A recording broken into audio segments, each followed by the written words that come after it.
We are in the ancient city of Tanis. Everything was abandoned. When the disaster struck, the city perished, just like everywhere else, along with all its inhabitants. No one had time to escape. Everyone died along with the ancient civilization. Everything is covered with sand, even now. All of this still needs to be excavated. You can enter here. Look here, mister. Oh, wait. 10 cubic meters, 27 tons. Go ahead and lift it and then carry it for 1,000 kilometers. It really is a brick. And it really did melt. And here is a whole layer of large broken pottery fragments. By the way, these are bones.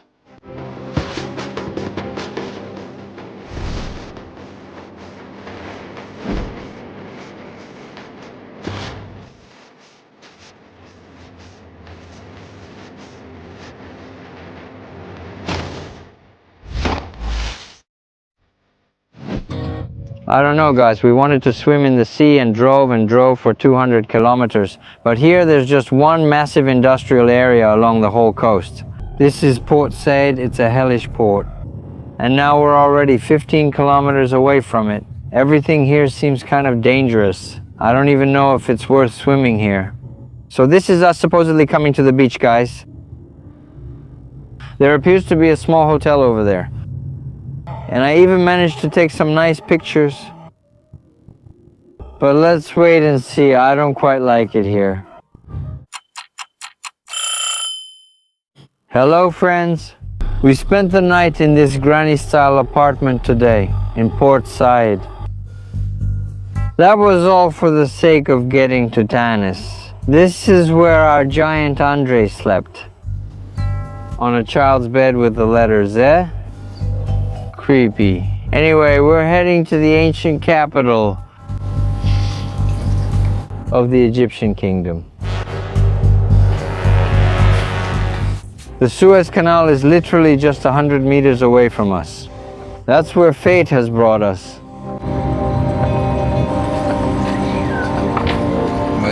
Alright, so we have less than 10 kilometers left actually. But honestly, it doesn't feel like a capital city at all yet. It smells like a whole bouquet of other nasty things. And we still don't understand why they had to move the capital from Luxor to these swamps. Or maybe there weren't swamps here before, and everything has changed drastically since then. I hope today's event will shed some light on this question. So my friends, I'd have thought I was making it up myself if I hadn't seen it with my own eyes. So swamp, swamp, swamp. Everything is green, beautiful, wonderful. And there it is, the only sandy mound. And that's where the ancient capital is. The only thing that rises above the surrounding area for dozens of kilometers around.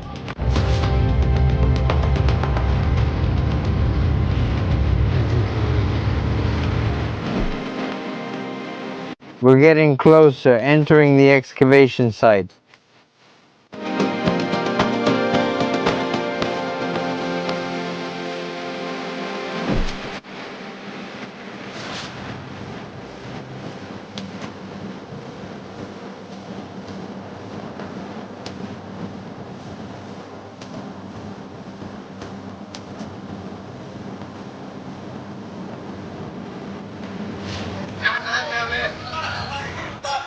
"20 obelisks were discovered here."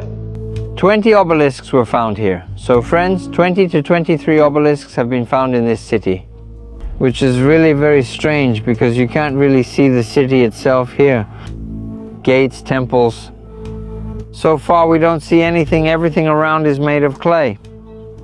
From clay bricks. Over there some kind of walls or something else are rising up.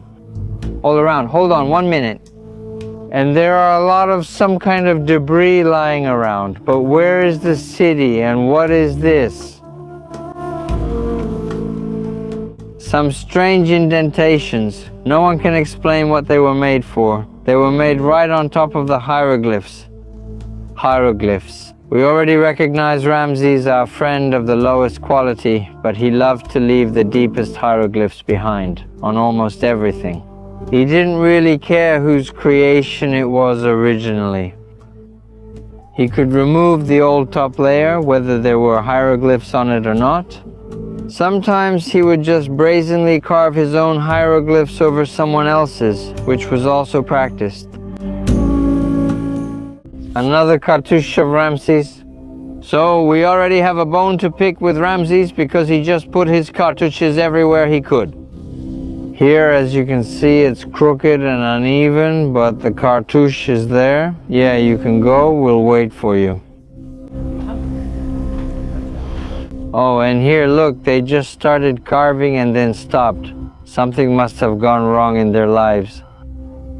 Or maybe there's another option that they removed the surface, so just a little bit is left. But we see that again, always and everywhere, we find unfinished things. Not only entire buildings, but even some text that, well, you'd think should be finished. I mean, you need to finish the text and put a period at the end, after all. Especially if you're bringing things from Aswan, thousands of kilometers away. You have to transport this granite boulder 1,000 kilometers just to leave the text unfinished on it. Maybe not the absolute top quality, but it's a really, really fine polishing. At the same time, we see that the other hieroglyphs are, well, not that great at all. They really fall short. And this doesn't look like something Ramses would do, because he didn't bother with things like that.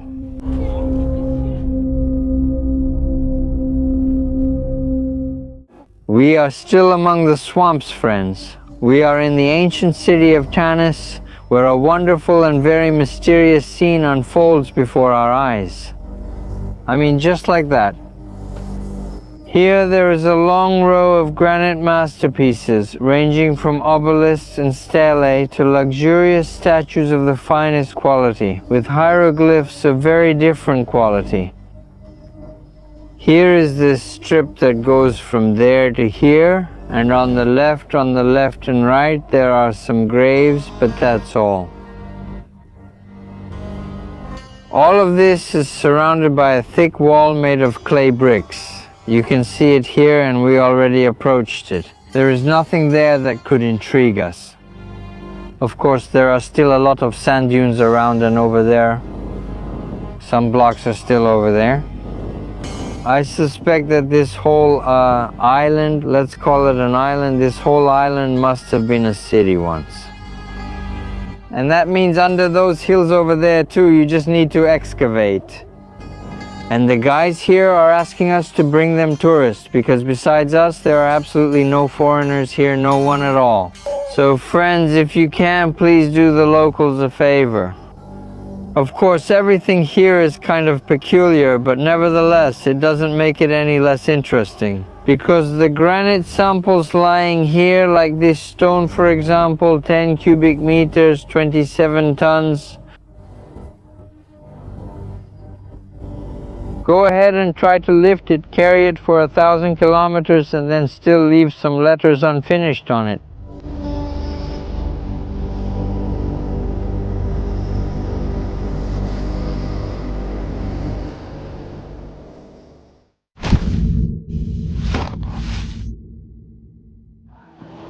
I'm saying that nothing has really been excavated because I have a reason to claim that. For example, here lies a foundation, and you can see that it goes somewhere, and most likely there's a floor here and everything else, not just these blocks sticking out.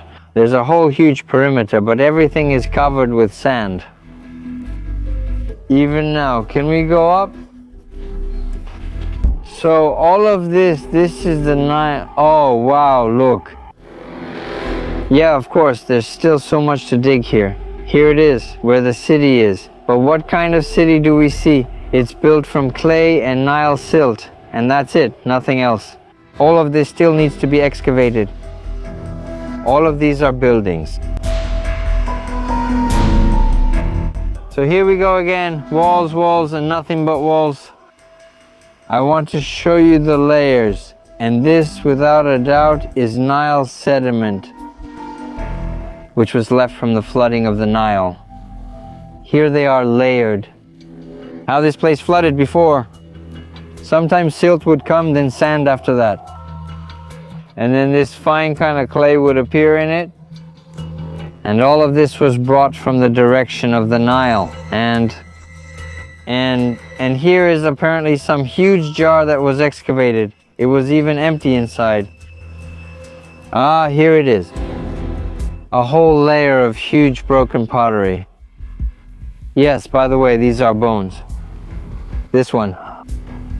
This one, this one, this one. These are all bones.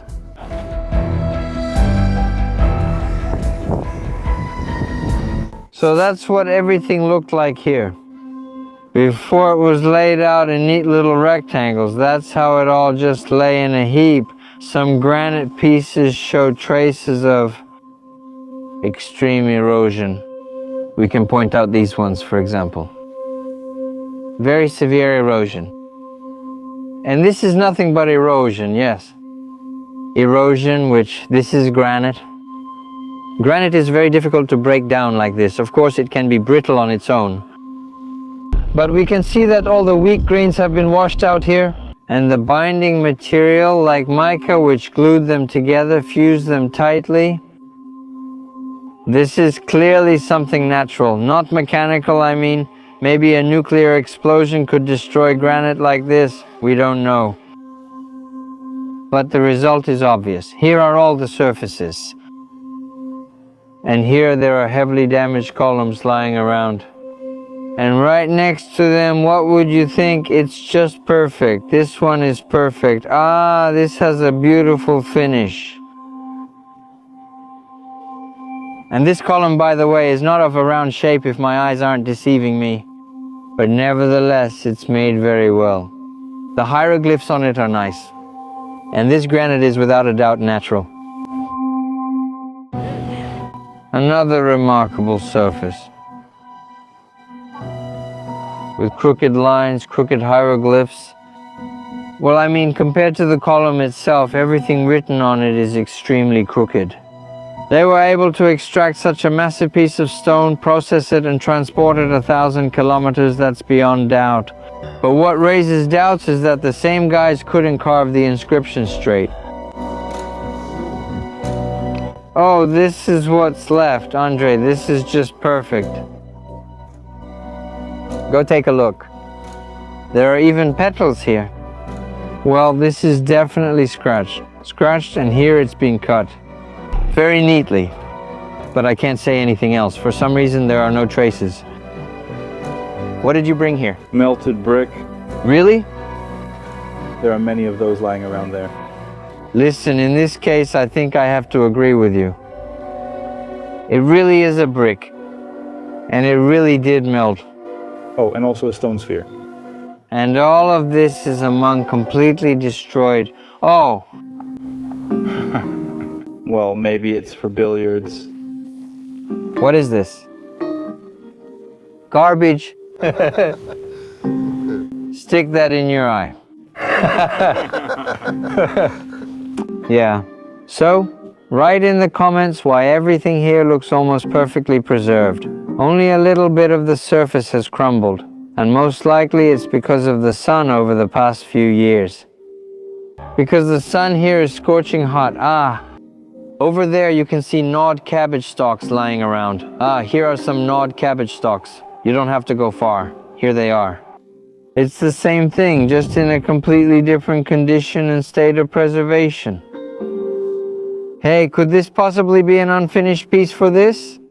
No. Yeah? Just erosion, I insist. So that means everything is lying around here. The guys are always keeping an eye on us. Everything here has basically crumbled into dust. This is a pedestal for a column eaten away by erosion. Here, all these columns are already lying around in pieces, in large pieces. And all around the perimeter, these completely shapeless clay structures stare at us from the sand dunes. And of course, this really doesn't feel like a capital city, especially considering we were in Luxor, and everything there is luxurious.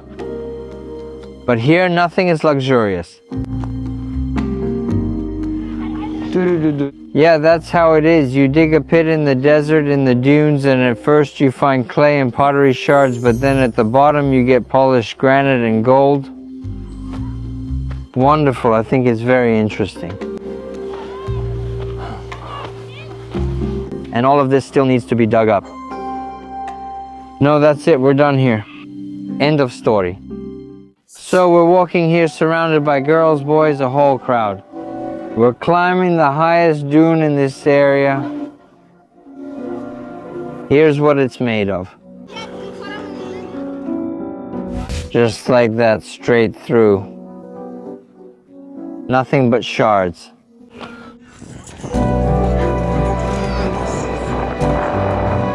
You can see there's still a lot of work to do. Yeah, they dug out the deepest pit here. Yes. There's still a lot more digging to do here.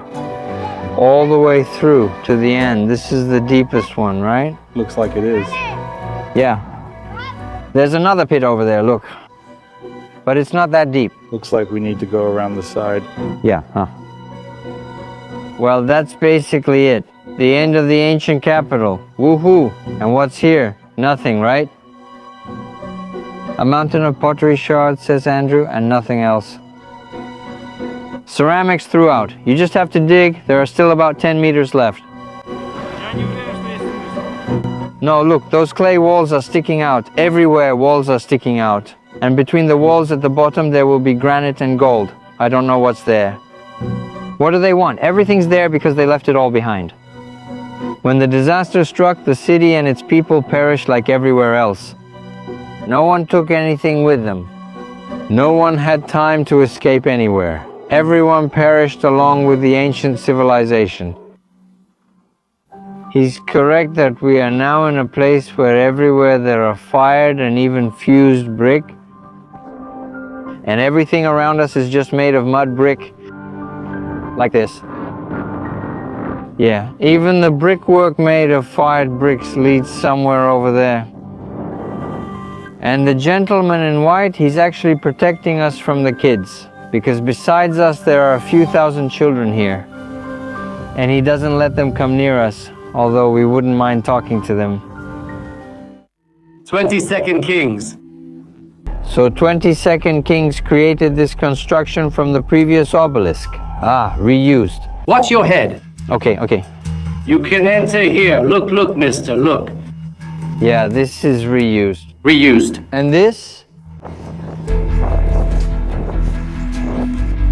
I just want to see if all of it is in rough shape. It's destroyed by erosion, damn. How can it be the last dynasty? It's all destroyed by erosion. And it's still crumbling. Pieces are falling off just by touching it. All of this has been eaten away by erosion on the ancient sarcophagus, which is claimed to be related to the last dynasties. This is granite. Granite, we see granite. There's dirt here, the soil is still inside. It was looted basically by a robber. This is another sarcophagus or what? Yes. His father over there. His father. Take loot inside.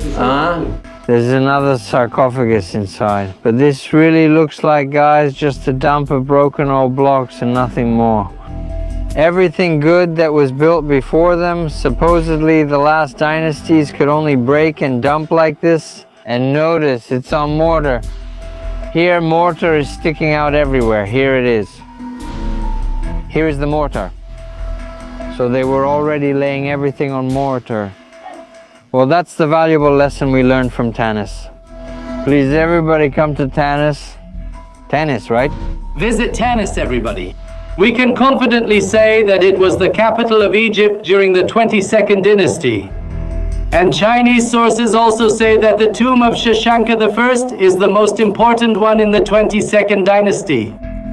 He is the founder of the 22nd dynasty, and he led a military campaign, went up to Al-Sharim, and brought the Ark of the Covenant. The tablets with the commandments are here. We may have found his tomb at this site. Thank you, sir. Thank you very much. So we're heading out, and we have one last artifact left to see. The largest foot from the largest statue in the world, built from a single piece of granite. Let's go! Oh, this is it. The length is 2.5 meters. Bigfoot! It's really big, and another part of the statue is lost. Oh, it's lost. We discovered 3 pieces. 3 pieces. 1, 2, 3 pieces, and another one is missing. I see. Generally, the largest statue is likely made from granite, not a monolith. But that's what they believe because... There is another small statue. A small statue I've seen, yes. This big statue is interesting. That's it, we're done. So friends, I don't know what's going on here, what ancient capital this is, but half the buildings here are made from fragments of obelisks. If there are still any doubts here, well, actually there are no doubts. There it is, that obelisk, and over there are absolutely no doubts left. Basically, all of this looks like maybe a dump loading or reloading of some kind of artifacts. Maybe they were loading them here already in the Roman period.